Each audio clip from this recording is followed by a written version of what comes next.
Kisah jenazah ditunggui ular di liang lahat, ternyata ini sebabnya. Berikut kisah jenazah yang ditunggui ular di liang lahat.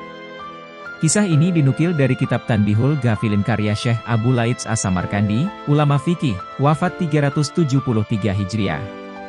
Ketika itu Abdul Hamid bin Mahmud Al-Mughuli duduk bersama Ibnu Abbas radhiyallahu anhuma. Tiba-tiba datang beberapa orang dan berkata, "Kami rombongan haji dan bersama kami ini ada seorang yang ketika sampai di daerah Jatis Syahifah, tiba-tiba ia meninggal dunia.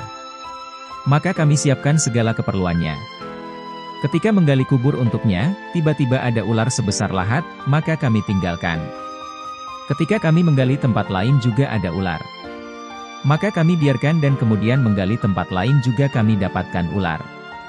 Kami bertanya kepadamu, apa yang harus kami perbuat terhadap mayat itu?" Mendengar itu, Ibnu Abbas menjawab, "Itu dari amal perbuatannya sendiri. Lebih baik kalian kubur saja, demi Allah andaikan kalian gali bumi ini semua niscaya akan kamu dapati ular di dalamnya." Maka mereka kembali dan menguburkan mayat laki-laki itu di dalam salah satu kubur yang sudah digali itu. Ketika kembali ke daerahnya, mereka pergi ke keluarga mayit untuk mengembalikan barang-barangnya sambil bertanya kepada istrinya, apakah amal perbuatan yang dilakukan oleh suaminya. Jawab istrinya, dia biasa menjual gandum dalam karung, lalu dia mengambil sekadar untuk makanannya sehari dan menaruh tangkai-tangkai gandum itu ke dalam karung itu seberat apa yang diambilnya itu. Imam Abu Laits berkata, kisah ini menunjukkan bahwa khianat itu salah satu sebab siksaan kubur dan apa yang mereka lihat itu sebagai peringatan jangan sampai berkhianat. Kisah berikutnya diceritakan oleh Imam Abu Laits dalam kitabnya. Dari Amr bin Dinar berkata, ada seorang penduduk Madinah mempunyai saudara perempuan yang sedang sakit di ujung kota Madinah akhirnya meninggal dunia. Jenazah perempuan ini pun dibawa ke kuburan untuk dikebumikan.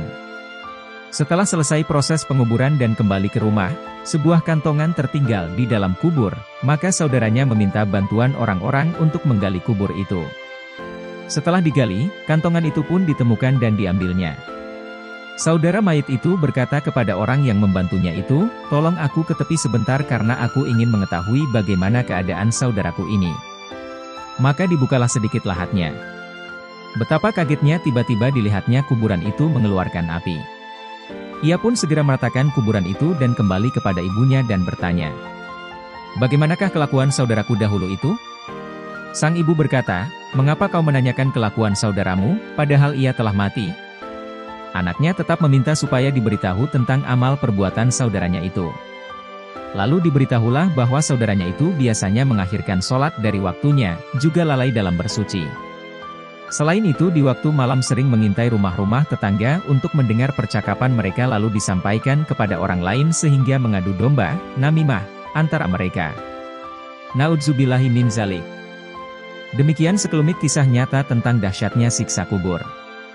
Karena itu siapa yang ingin selamat dari siksa kubur, hindarilah sifat-sifat tercela seperti berkhianat dalam menjaga amanah, namimah, mengakhirkan waktu sholat, lalai dalam bersuci.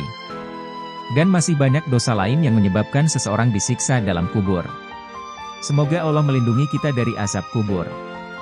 Ada keterangan menyebutkan bahwa bumi ini setiap hari berseru sampai 5 kali dengan berkata, 1. Hai anak Adam, Anda berjalan di atas punggungku dan kembalimu di dalam perutku.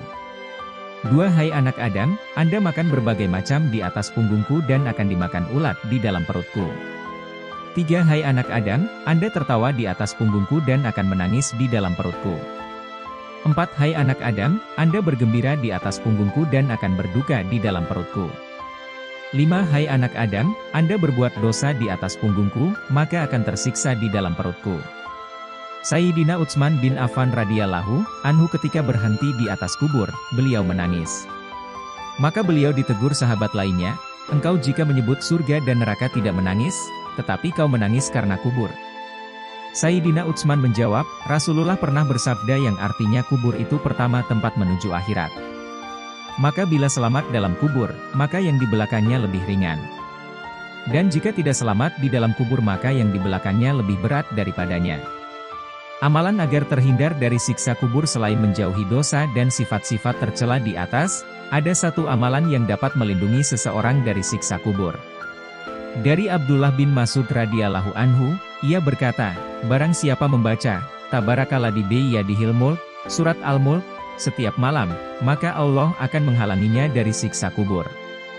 Kami di masa Rasulullah menamakan surat tersebut, Al-Mani'ah, penghalang dari siksa kubur. Dia adalah salah satu surat di dalam Kitabullah. Barang siapa membacanya setiap malam, maka ia telah memperbanyak dan telah berbuat kebaikan. Hadis riwayat An-Nasai dalam Al-Kabir ayat 179 dan Al-Hakim. Imam Hakim mengatakan bahwa sanad hadis tersebut syahih.